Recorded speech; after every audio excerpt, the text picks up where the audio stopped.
Welcome to Super Science University Bhagavad-Gita, which only can fulfill any of your wishes and will give you permanent happiness in the end.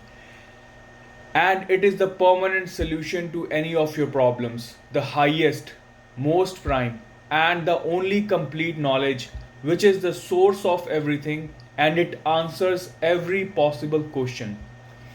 We all have this doubt as to how come everything is created by the Creator. How can one think of a human form? How come everything is perfect the way it is? Your feet are at your correct place and your brain as well. The correct answer to this is the understanding of whole Gita.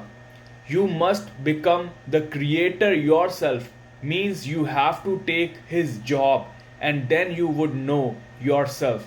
Now, in today's world as well, you can see man inventing something out of his imagination. For example, an airplane. Man saw birds and thought, why not me? So, after his imagination, he started using his body to convert that idea into reality and finally succeeded. The man in today's world thinks he's a body. But if you see deeply, who controls your body? That which is not visible, and that is your mind. Now imagine the creator of the human form. How come he created us? Did he use his hands and created us? No, because he knew he's not the body. So there is no need for hands doing physical labor to create something. For that creator, the mind is enough. And who controls the mind? Think deeper, and the answer would be in your brain. So, that is your brain actually. Brain helps you to make the right decision because your mind would let you imagine many things which may not be possible in today's world. Man has lost all his power because there is no correct knowledge available these days. There are many who claim they know everything and they are providing the correct knowledge. Everyone has this myth. I have gone through all these resources, and among them all, I am giving you only one genuine correct source left in today's world, and that is Yatharth Gita by Swami Adgadanand, available on website or Spotify or YouTube in multiple languages including English, Hindi, and many foreign languages. Let's continue with my previous session. There are violence in Hiroshima because those who dropped the bomb intended to kill. Hitler committed violence because he believed that he was killing others. Dies, doesn't die.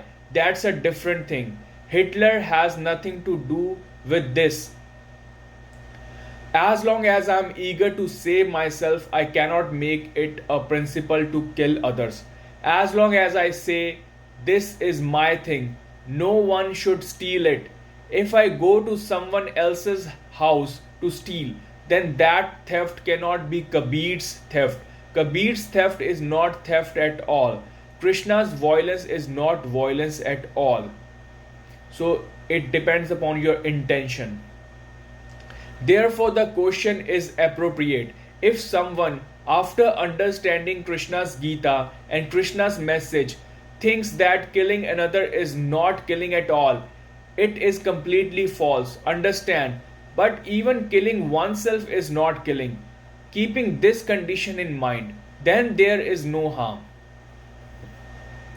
But if we save ourselves and kill others, and the fun is that we kill others only to save ourselves, then it is better to forget Krishna.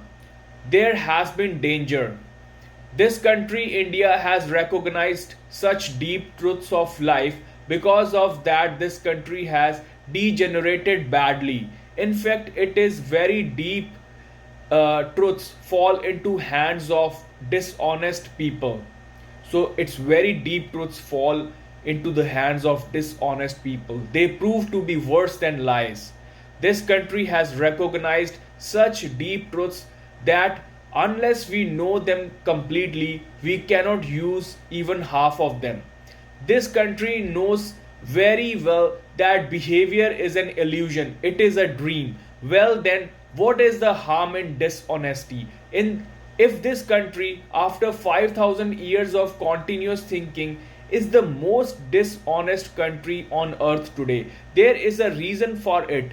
If, despite saying so many good things, we prove to be completely opposite in life, then there is a reason for that. The reason for that is this, is that we do not rise to the level on which things are.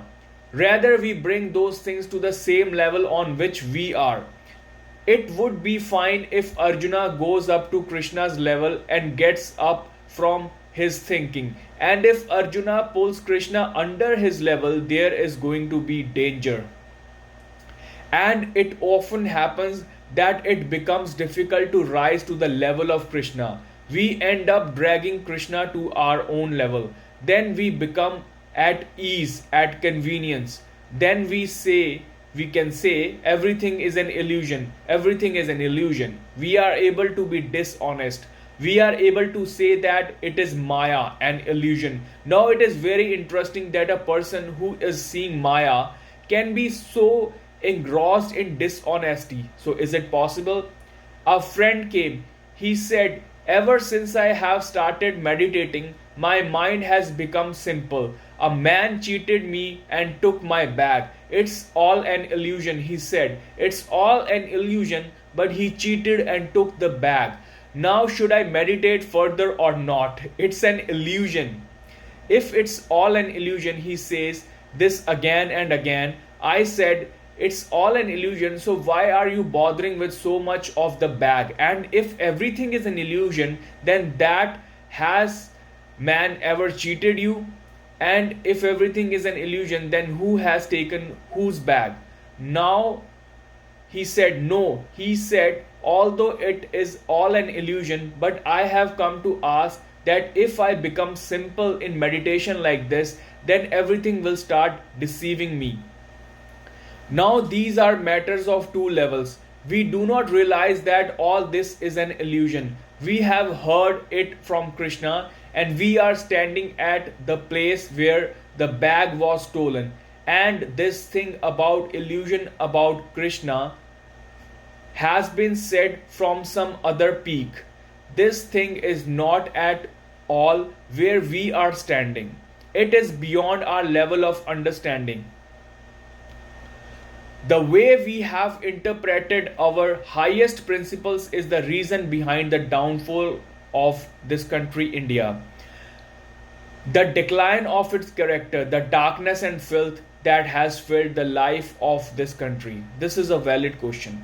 Krishna is not telling you to indulge in violence without any concern. Krishna is saying that if you understand that nobody dies, nobody is killed, then whatever happens, let it happen. But this arrow is double. It is a double arrow. It is not like if someone else dies, then kill him because nobody dies. And when you yourself start dying, then shout that don't kill me. This is what has happened. We in this country believe the most that the soul is immortal and are most afraid of dying on this earth. No one is more afraid of dying than us. Those whom we call atheists, those whom we say they do not believe in God, do not believe in the soul, they too are not afraid of dying. They too say that it is okay. If the opportunity comes, we will stake our lives. And that is why a pure atheist has the ability to turn into a completely atheist one day. But we could remain slaves for 1,000 years like this because we did not have the courage to stake our lives. Yes, sitting at home, we say that soul is immortal. If the soul is immortal, then this country could not have been enslaved even for a second. But we could see the results. India was a slave to many, including Mughals and Britishers. Even now, Indians celebrate their freedom without realizing that they are never freed. Britishers are smart. They are ruling Indians without even knowing. All the IT work software are run and owned by the Americans, and Indians are just doing the labor work. Any new software, any new inventions are under their name. and they send the labor work for the Indians, because